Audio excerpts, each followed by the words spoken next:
Moustapha Sissoko, journaliste, critique d'art. D'accord.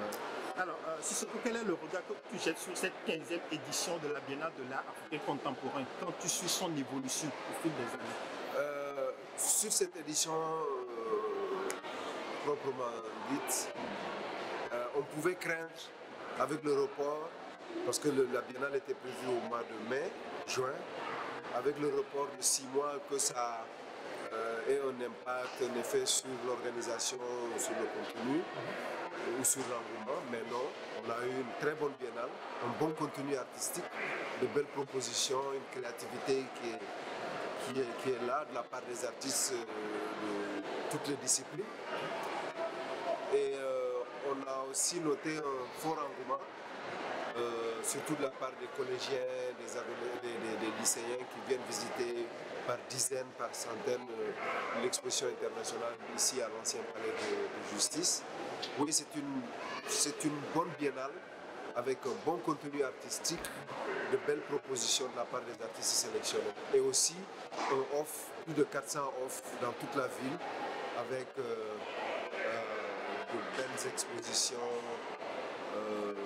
voilà, de beaux concepts mis en œuvre. Est-ce que vous avez le sentiment que cette biennale elle est en train de gagner de plus en plus en visibilité, en intérêt par rapport aux visiteurs? Mais l'intérêt pour la biennale, pour cette biennale-là, a toujours été là.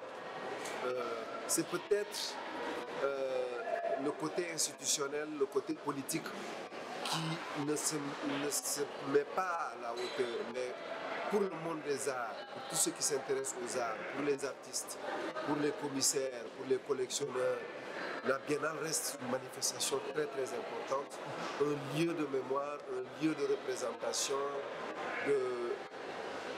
des questions sociales, culturelles, politiques africaines de la part des artistes sur le continent et aussi en dehors dans la diaspora.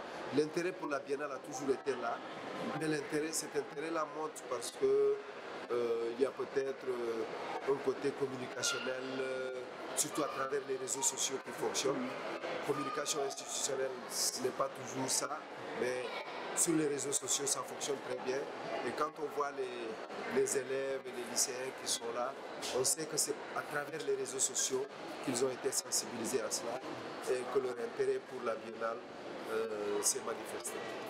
Alors, est-ce qu'à votre avis, il y a des thématiques importantes mais qui ne figurent pas dans les propositions de la biennale? Oh, les thématiques, mais toutes les thématiques sont abordées. Les thématiques politiques, les thématiques liées à la démocratie, les thématiques sociales, les thématiques liées à la place de la femme, au combat des femmes, les thématiques liées à la liberté en général, la liberté d'expression, la liberté de création, les thématiques liées à la mémoire, les thématiques liées aux archives, au patrimoine. Ce sont des thématiques qui sont présentes.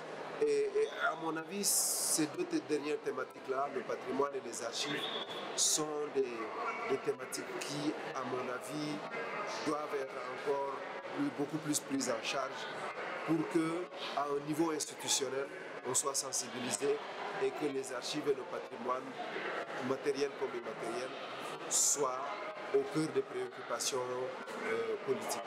Tes coups de cœur? Ah, mes coups de cœur, ben, c'est l'exposition internationale ici, à l'Ancien Palais, les hommages à Anta Germaine Gaye et à Mohamedou Ndoye Douts à la Galerie nationale, les pavillons sénégalais, capverdiens, américains au Musée des civilisations noires. Et il y a une formidable plateforme qui a aussi été créée qui s'appelle Pidoa, une exposition pluridisciplinaire qui s'est déroulée au point E, dont le finissage a eu lieu hier 6 décembre. Et aussi une exposition sur Dakar, nid d'artistes avec l'activiste culturel Aïcha Dem, et beaucoup d'autres, l'exposition de Fodé Camara, l'exposition Convergence, Radisson Pirelli, quelques grosses pointures de l'art contemporain sénégalais. D'accord, merci beaucoup.